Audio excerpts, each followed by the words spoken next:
For the past 2 weeks, our presenter Adam has been focusing on helping us navigate different areas within our app. 2 weeks ago, we began with a deeper understanding of filters, and in the last session, he covered the reports menus. Adam, I'm intrigued as to what you're going to teach us today regarding alarms. I'll hand it over to you to kick things off. Thanks, Veronica. All right, so today we're going to be talking about Infratel's alarm module. This feature will empower your organizations to proactively monitor call activity, so you can receive like timely alerts when conditions are met. And so whether you're tracking specific dialed numbers or monitoring system outages, this tool is going to ensure that you're always informed. Uh, let's go ahead and get right into it then. One of the things I want to do is just remind everybody that there will be time for a Q&A following today's presentation. We can ask questions regarding today's topic or, just as always, our application in general. Let's have some quick webinar housekeeping statements. Chat session is disabled, so just utilize the Q&A. Veronica will be monitoring that section. We'll just bring anything up in the moment that when it needs to be asked. Secondly, once the presentation is over, you'll have the ability to unmute yourself, but we'll ask that you use your raise hand feature.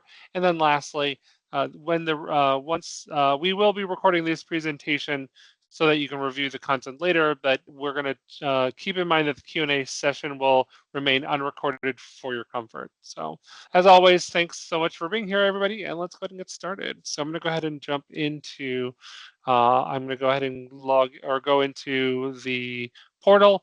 Now, I have logged into Classic, so if you're familiar with our application, you know that we have a new engine or a new application that we are kind of pointing everyone to these days, and I would like to take time actually for a moment to kind of discuss that once again. So I'm going to go back to my PowerPoint and remind everybody that the URL to log in is app.isianalytics.com. That is available for everyone. And from here, you do have the ability to use the new application as well as redirect to the classic engine, which is what I'm in today. In about a month, we will be having it where all the login URLs will point to this new app.isanalytics.com. I believe if you log in, there is a message stating as such. We're going to be talking about our new user login management. As well. I will be doing an office hours on that once it's released, and so we can kind of get a little bit more, information on that and kind of demo that once it's been released. So let's go ahead though and just let me go away from that pivot and kind of come back to alarms.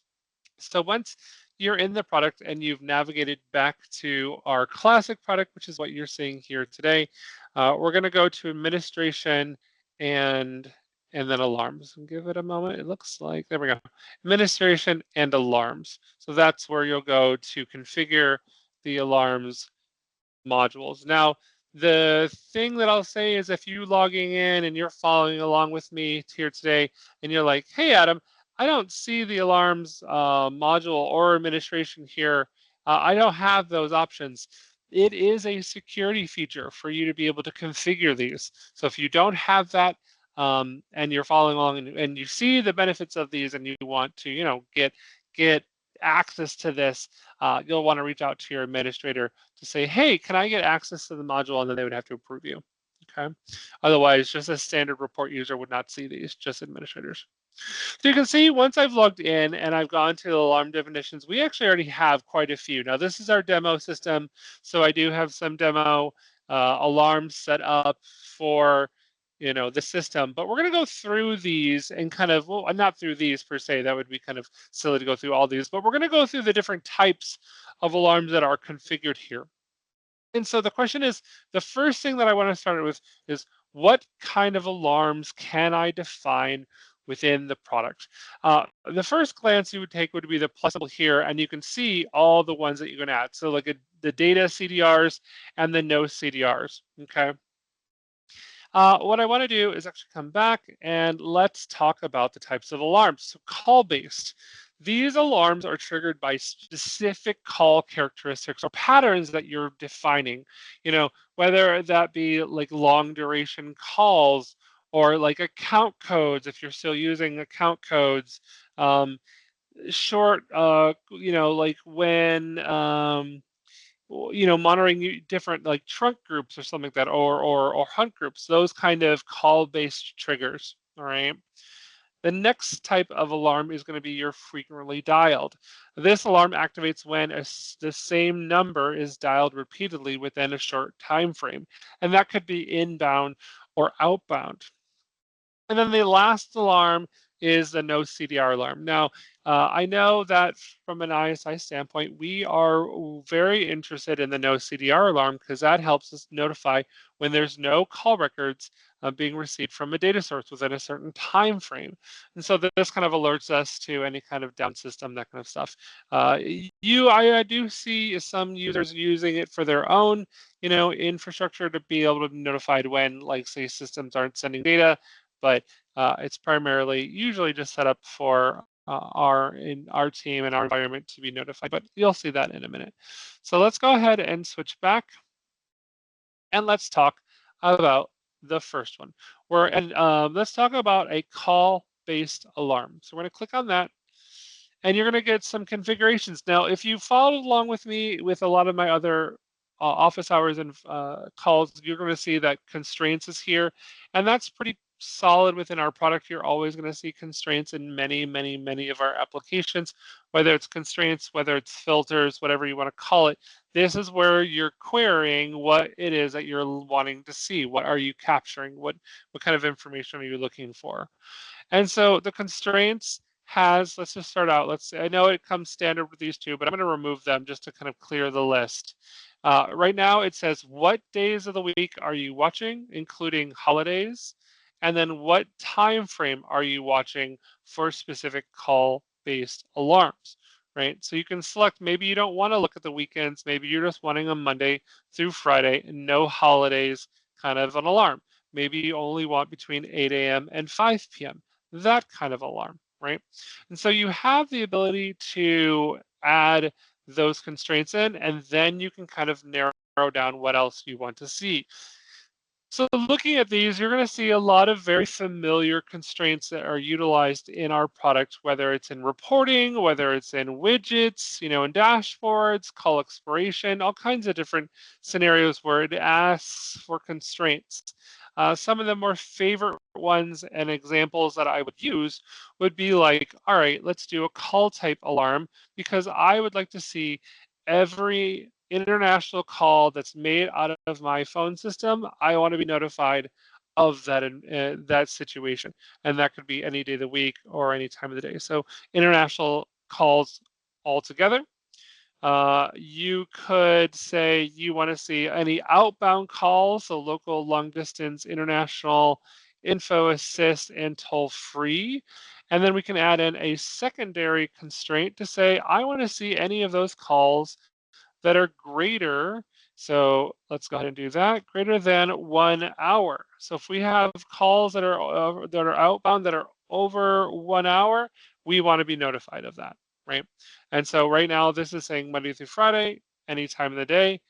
Outbound is greater than 1 hour, and this alarm would be triggered. Now it doesn't have to be like, it's just adding these in. This is at this point saying this and this, but you could just remove that and say, I just want to see any call, whether it's inbound, outbound, internal, whatever you define is greater than 1 hour.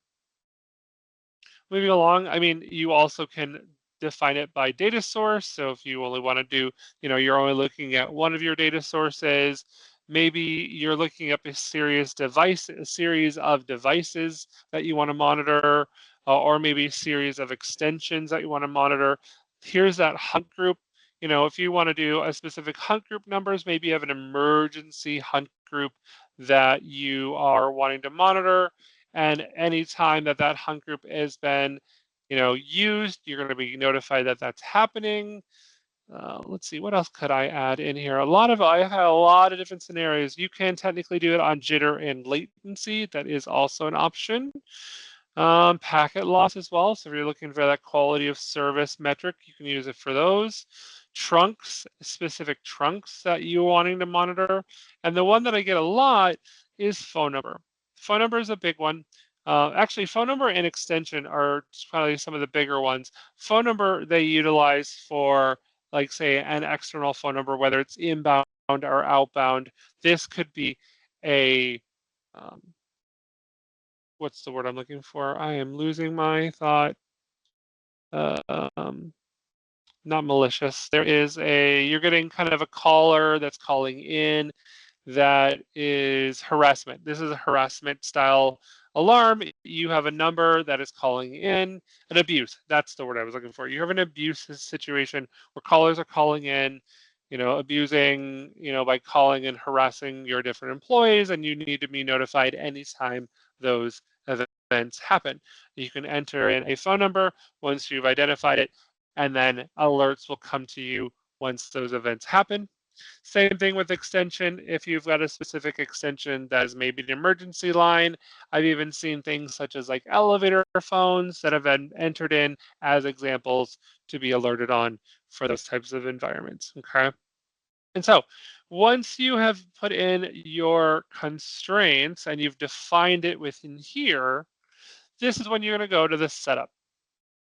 And so the setup is going to allow you to set up the messages, maybe a snoozing of the alarm, and then who it's going to go to.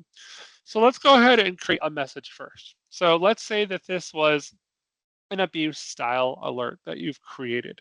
I'm going to create a message, but I want the message to utilize these custom fields. The custom fields are going to insert the data from the record into the message. So I could say something like owner name, so that would be the person that picked up the call, received, or maybe placed, depending on how you set up this alarm or set up the the constraint.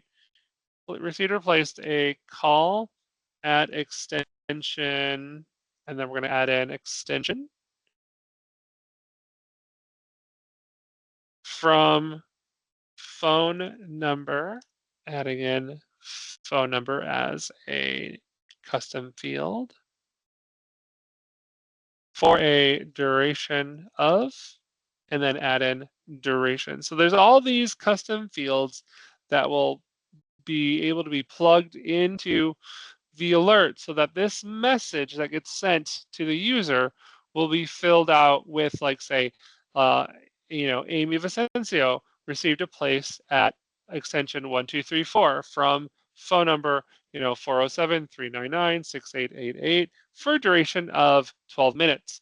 And so you would then be notified of that information, and then you define who you wanted to go to. Now, in the alert, we actually do have widgets that show the alarms, so users don't actually have to be notified for this alarm to be triggered.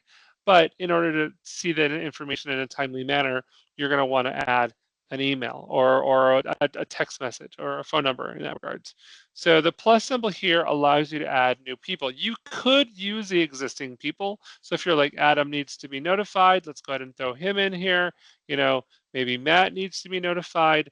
But if they don't, you don't delete them. You're not going to click the X and say remove them from this list, because it is a global list. This list exists for all of your alarms. So if they don't need to be notified, you just don't check mark them. If you need to add new individuals, we can go ahead and do that. And let's go ahead and say, we can say email, we can say text message. And so if I did email, we just say like maybe Josh and J Nudie at isianalytics.com. And then we would just check mark them. And that's a new entry to this alarm. Now, Josh will be added to all the other alarms, but as a option. It won't automatically add him as a recipient. You'd have to go in there and check mark him as a recipient for each alarm that you'd want him to have. So, or you could text message them. So you can do the same thing. And instead of an email address, you would then put in a phone number, and then you also need to say what carrier it's through. So Cricket, T-Mobile, Verizon, whatnot. So you can text message as well as email the individual. Okay. Snoozing is pretty important, and I see this one overlooked quite often when I see alarms created. Snoozing is going to say, if this event happens in your system and we notify you in an alarm that this has happened, it will then snooze this alarm for 10 minutes, which means any event that matches this that would trigger normally an alarm will not actually trigger for 10 minutes at least. Once the 10 minutes has passed, then that alarm will re-trigger or allow to be triggered, and it will send a new alert. So if you're like, no, I really want to get all of them, then just replace either 10 minutes to be 0, or if you want to extend it, be like, no, I don't need to see it again for an hour, then set it for an hour or whatever time frame you want to see. Okay. And then from here, we're going to go ahead and we can go ahead and give this alert a name. So this could be abuse, and then the 407 number, whatever you want to label it as. And then you can create alarms, but not make them active. So in that sense, if you wanted to create an alarm that is only active during certain periods of time, you can come in, turn it on when you want it, turn it back off once you're done with it. And you don't have to delete and recreate the alarm to do so. You can just turn them on and off. And then you would save here in the upper right-hand corner, which again is that little stack of pancakes looking icon that I talk about often. That is the save icon, and that would set this alert up. Okay. I'm not going to save this one because I didn't actually define anything in the constraints. So let's go ahead and close this. And so that would be call-based. So for an example, one that is usually pretty standard set up in a system is a 911 calls alert. Okay. Let's go to constraints. Let's take a look at this. So again, they're not using build cost, they're not using duration, but they are using the constraint of phone number, and they're using the different variations of 911, 911, or 9911. They're watching any day of the week, any time of the day, and this is the message that's set up. Okay. So that's a 911 alert. That's a pretty standard call-based alert. I see some other fan favorites of international calls configured here. I can see long duration queue calls or just short duration calls and so forth. So you can set up a lot of different alarms to go to your users based on those styles, those types of calls. Okay. The next one that I really want to talk about is going to be the frequently dialed alert. Now, I don't actually see this one utilized quite often, only because you really have to be specific in this one. And especially for large phone systems or large companies that have like some of the same numbers. Because here's the deal. You have number of calls to and from the same number. So you're going to say, I don't know, you have to have 10 calls to or from the same number within, say, 30 minutes or so, then this alert will look at inbound, it'll look at outbound, it could even look at internal calls. And if you're getting a lot of the same calls to the same location, you may get you may get you might get a, sorry, just let's picture that. You're gonna get an alert. And now I think about this, the same number, I think it would be phone number. So it's not internal calls because it would only apply to an external phone number. So it'd have to be outbound calls or inbound calls to that phone number. So I apologize for that. Here you can see that the message though is already configured. So you're kind of already set up for a message. It really kind of comes down to what you're going to constrain. And notice that call type is already also in here because it knows that you should probably say, listen, I really only want inbound calls. So at this point, I want to say any inbound calls that are calling that the same number, so this external number is calling in it has called in 10 times in the last 30 minutes, will trigger an alarm. And every time that that person calls in again, it will still trigger that. As you can see, there's not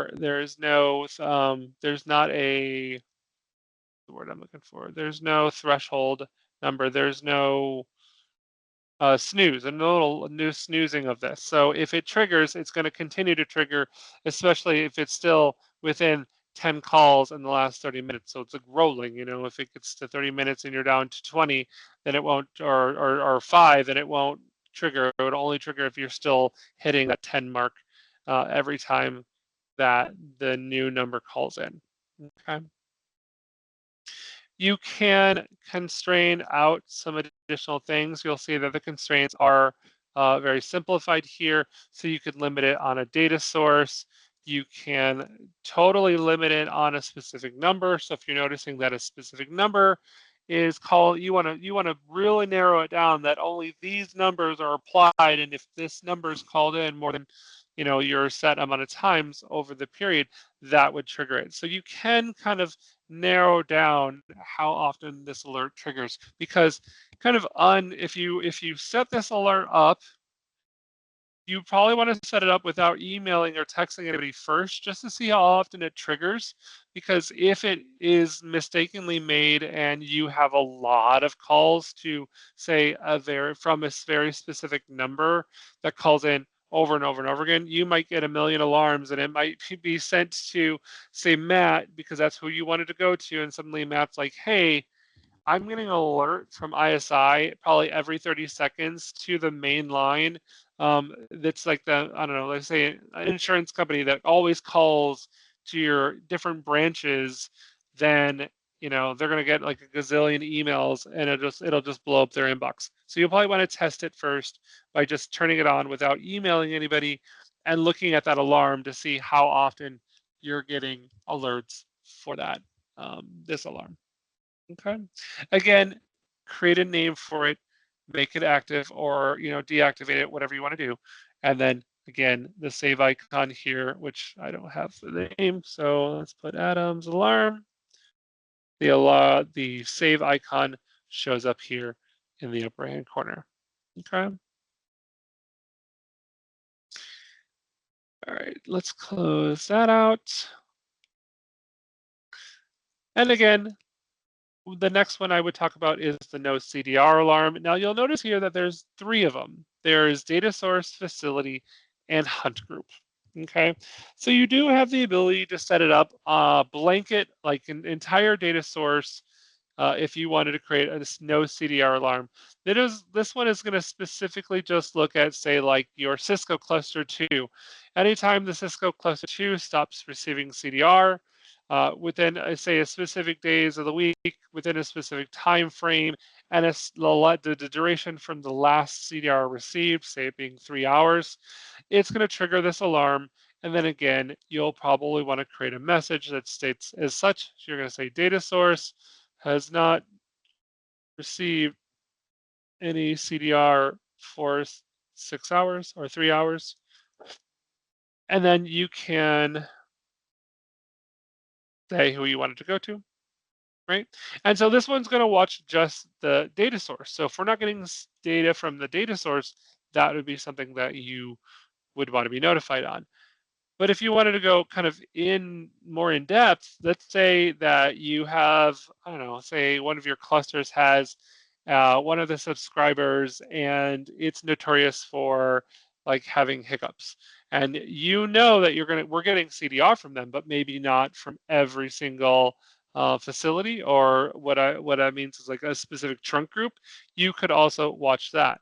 So here, you would say the data source and then the facility name. So if I were like, listen, I want to look at specifically the Cisco cluster, and then within the Cisco cluster, I want to look at the default facility, you could do that as well. And that would just say anything under the default facility, the trunks that live under that. If we're not getting CDR from any of them, you want to be notified, right? And then when it comes to facilities, you don't have to. I know that we only had the 2 here, those default and global crossing SIP. You can define what those facilities are. So let's take a quick moment of going into trunk and gateway inventory. Again, another administration module. If we opened up the default facility, we have a couple of trunks in here. Maybe you're like, listen, this is going to be the Orlando, these are 2 Orlando SIPs. Let's make a facility called Orlando and throw those in there. So you can really define out those different facilities to then watch in your alarms to say, hey, we want to know when we're not getting CDR for those facilities. That's, during normal business hours, we should be. And if we're not, we want to look at why. Okay. So let's go ahead and go back. So we've talked about data source facility. You can also set this up to monitor for hunt groups. So again, if you want to monitor during certain days of the week and you want to add in the constraint of a hunt group number and say, I want to be notified whoever's, if we're getting CDR for online sales, we should have that Monday through Friday, and we should get it every hour or so. You could create an alarm that states that, and how often, when should we trigger after the last CDR received during that time. If we're not getting CDR from that hunt group, that might be something to look into and could be an indication that we're not getting data. Okay. All right, and you'll probably have noticed that there's one type of alarm that I have not talked about that is still in this list. It's called bad CDR. This one is really left over from our classic on-prem system. When we do redo alarms, this one will more than likely be deprecated. This one does not. I wouldn't set this up as it does not provide any functionality for your current cloud system, so you can, in theory, just ignore that. Okay. And so that covers the kind of like the different types of alarms that you can configure, how you can configure them. If you're ever, the one thing that I want to add onto all these alarms is depending on your phone system and calls and stuff like that, as well as your system. Typically, most systems, we receive CDR within the hour and process it pretty much right after that. So typically alarms, they are not live. They're not an instant alert. Like it's not a live system, but it is something that's close to that. So you would get an alert on these events within the hour. The within the hour part, though, is typically of when the call ends. So if you're on the phone for an hour, then hang up, the CDR would then come over and we'd have it within the hour of when the call ended. Okay. All right. At this point, that is my demonstration of alarms. So I'm going to stop the recording here. Let's go ahead and do that.